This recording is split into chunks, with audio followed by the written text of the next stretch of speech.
So, market's hot, you make an offer, there's 4 others. How do you win? My name's Lacey Brutschy, and I'm going to be talking about how to win every single time in a multiple offer situation. Quite frankly, every single client that I've had in the last 10 or 11 months has gone into a bidding war. They've all been against different offers. They've all won. This video today is going to be showing you how to win that offer and walk away with the home that you fell in love with. So I want to give you some strategy points whenever it comes to dealing with multiple offer situations, how to differentiate yourself, and how to make sure that your offer wins constantly.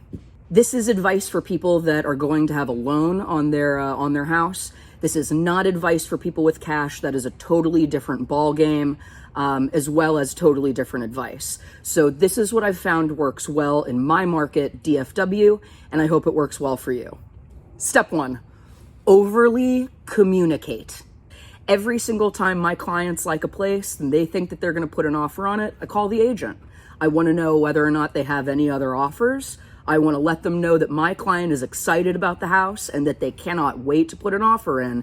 And I want to know if any of those offers are cash. Knowing how many offers there are will really help you determine what your offer price should be, as well as the rest of your strategy. And speaking of over communication, it does not hurt at all for your lender to reach out to the sales agent as well, letting them know that your buyer is completely qualified, they can close in X amount of days, and they're ready to move forward with that loan. So put yourself in the position of the seller's agent. First off, the seller's agent gets a call from your agent telling them how excited you are to purchase the home. Then they get a phone call from your lender telling them how excited you are to purchase the home and that you've already been pre-approved and what the timeline is to close, and it matches well with what the contract says. It's perfect. You gotta over-communicate with these guys. Wouldn't it make you feel a little bit better if someone was telling you that stuff? Here's what I tell my clients, and these are the real nuggets of wisdom. I don't share them very often with anyone. Reduce the option period length, increase the amount of money you pay for it. The second thing, a higher earnest money amount is going to make you look like you really want to close on that house. Bump up the earnest money, it's only going to go back to your down payment at closing anyway. Third thing, don't ask for a home warranty. In Texas, it's pretty customary for the seller to pay for it, and it runs between $400 to $650, depending on what you're asking for.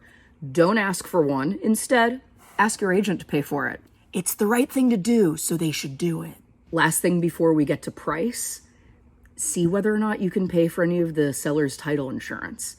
It's usually about $870 per $100,000 of home. So if you're buying a house for $100,000, the seller is going to come out of pocket about $870 for that title insurance. Pay for it yourself. Last but not least, you're going to need to offer over asking price. I'm sorry, nobody wants to do it, but think of it this way. If you're offering 103%, you basically are offering the amount that the home is going to be worth in the next 3 to 4 months, depending on your location and area. So you're going to make that 3 to 4% back in equity in about 3 to 4 months. Have a real estate agent do some research on what the homes are going for in that area and how much over list price they're selling at about the same price point for the same area. I'm going to show you how I do it, so hold on. All right, guys, so let's find a location over here that we're going to search for. I'm on my MLS tool right now. This is what agents in the North Texas MLS will look at, the matrix. And I've selected single family homes. We're going to do a search in Arlington. So Arlington. The price point that I had a client look at is around $250. So I want to see what things are going between $200,000 and $300,000.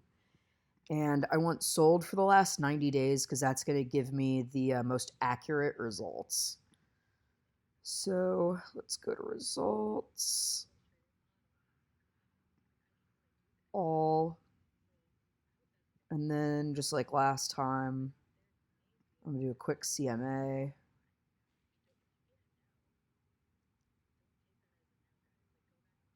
There we go. So this isn't showing all the way. There we go. I'll minimize this, that way y'all can see it a little bit better. So what I want to see are things whenever they get sold. So I'm looking at sold price 100.5, 105.32, all the way up, right? 103, 103, 106, 105. And these are for things that are listed at $215,000, and they ended up going for $235. See, 215, 215, 210 to 215. And that's why I think we're seeing something at such a high dollar value, right? Because see how we're ramping up to the 230s, 250s? It's like at 104, 100, 100. So, in my opinion, for this area, if you really loved something and it was listed at, let's say, $230,000, you're probably gonna want to do about 104 or 105% of the list price. So, if we do that, it's gonna be 105% times $230,000 is the original list price. So you're going to want to go in at $241,500. Well, guys, that's how you win multiple offers every single time when you are coming in with a loan. If you have any questions, shoot me a DM or comment below. Until then, my name's Lacey. Have a great day.